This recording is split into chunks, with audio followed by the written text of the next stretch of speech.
Ամեկ պլյուսը այս բան կզրուցի Անտարես մեդիա հոլդինգի տնօրեն Արմեն Մարտիրոսյանի հետ։ Պարոն Մարտիրոսյան, ինչ կասեք այս վիճակի մասին, արդյոք քաղաքացիները ճիշտ են անում կրկին շարժվելով կորենացի կողմից։ Չեմ կարող ասել,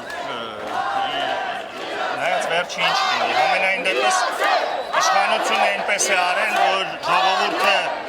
լիդերներ չունենան, բոլորը ձերբակալված են, շինցու մեղադրանքներով գտնվում են բանտերում կամ ասում են, որ առհասարակ փաստաբանները իրենց մոտ չեն թողում եւ այլն։ Հիմա իստա հղի է ավելի ծանր բաները, որովհետեւ երբ որ լիդեր կա, լիդերը ոչի տանի գերեզման ժողովրդին։ Հիմա սենց ինչ իմանա, սովուր է տանելու, ոնց է տանելու։ Ես իմ ժողովրդի հետ միշտ հրաման էստեղ։ Ես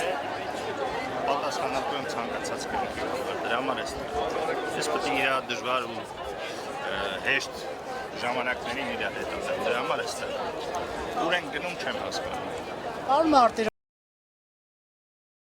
Մյուս կողմից սա կամ արտահայտություն է ժողովրդի ու դե թող փորձվեն դիմացը պահեն, չեն կարողանալու։ Ես կարծում եմ հաջորդ պահանջը պիտի լինի, որ դինամիկներ բերեն, հաջորդը պիտի լինի, որ երեք ձերբակալվածներին ազատեն ու պայքարը շարունակվի։ Կարծում եմ դրանց։ Մյուս կողմից ցավում եմ, որ Հայաստանը այսօր այս վիճակում է, դրսում այդպիսի խնդիրներ ունենալով, ներսում մենք անում ենք այն ինչ որ անում ենք, բայց ժողովրդին այլ դրանք չեն թողել։ Իշխանությունը ձուլվելով պետության հետ հնարավորություն չի տալիս տարանջատել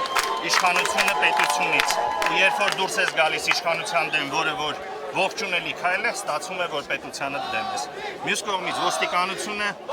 ասում է, որ պետք է ոստիկանին չդիպչես եւ այլն եւ այլն։ Ես դեմ չեմ իհարկե, բայց ոստիկանը դարձել է հրոսակ։ Ոստիկանը դարձել է յանիչերի։ Ոստիկանը դարձել է թշնամի։ Ոստիկանը դարձել է խուլիգան։ Այն ինչ որ կատարվում է այսօր քաղաքում, այս մի քանի օրերի ընթացքում, ոչ մի բան չի ասում։ Պարոն Մարտիրոսյան, փաստորեն այս բան կարող ենք տեսնել, որ հակաճգնաժամային համակարգող խմբի անդամները կարծես թե չեն առաջնորդում երթ եւ քաղաքացիներն են այն առաջ տանում։ Արդյոք կա վտանգ ոստիկանության հետ սրացումների անկազմակերպվածության։ Տեսնում եք նման։ Իհարկե կա վտանգ։ Ժողովուրդը միշտ պիտի կազմակերպված լինի եւ ժողովրդի կողմի լիդերները պիտի անընդհատ բանակցեն իշխանության հետ։ Սա շատ կարևոր զրույց է, որը որ պետք է անընդհատ իրականանա։ Ճիշտ է, ուժերի հարաբերությունը մեծ կարևոր նշանակություն ունի, սակայն միևնույն է, դիալոգը պիտի անընդհատ լինի։ Այս բան Քաղաքացիներն են որոշում, որքանով է կարևոր։ Ինչ խնդիր են լուծում նրանք։ Ընդամենը երաշխավորություն, որ էլ արյուն չի թափվի։ Իմ կարծիքով այս բոլոր ամբողջ ժողովուրդը հենց այդ են ուզում։ Նրանք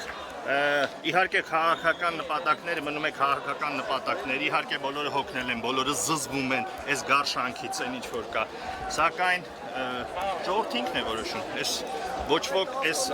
ժողովրդին չի կողմնորոշում, մարդ էլ չկա կողմնորոշում։ Այս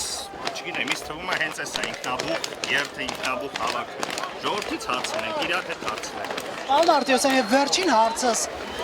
ինչ լուծում եք սպասում, ով պետք է զիջի, որպեսզի խնդիրը վերջապես կարգավորվի։ Բոլորը պիտի զիջեն Հայաստանին։ Շնորհակալություն։